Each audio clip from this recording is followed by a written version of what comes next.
we all talk about the pyramids and how could they have possibly built it? How did they do it so many years ago?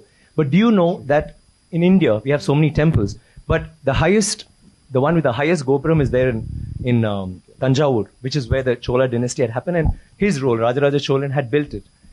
That particular temple has the highest Gopuram in the whole world.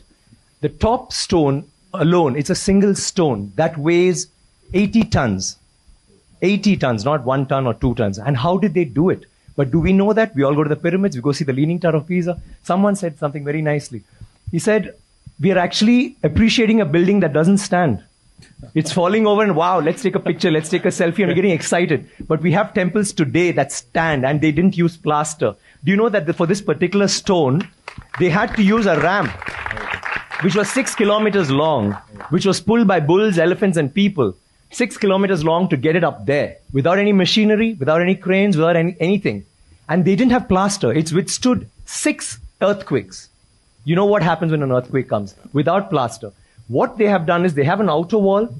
Then inside that, they have a corridor of 6 feet, which is an open, just a corridor. And then they have another structure inside, which goes all the way to the top, which is why they can withstand earthquakes, which is why they stood so long.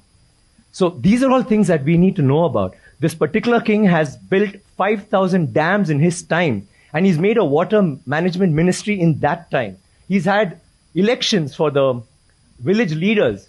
He's asked them to name cities after women. Why should it only be men? Why can't it be named after a queen? And they've had hospitals, free hospitals, and he actually brought loans. I mean, he used to give loans. He used to help people get dignity, not just throw money around. So this is something that's so illustrious. And this happened in the 9th century. I'm sorry, I'm taking so much time. It happened in the 9th century when the rest of the world, you talk about superpowers today, the 9th century, all this happened when we had the biggest maritime naval thing in the world. And it went all the way to Bali, all the way to Malaysia, and went till we sent emissaries to China. And you know what was the superpower doing then? America hadn't been discovered by Columbus till 500 years later. So think about our culture, think about how advanced we were. We need to be proud of this. It's nothing to do with North India, South India, West India, East India. It is, we are Indians. And we need to feel proud about that.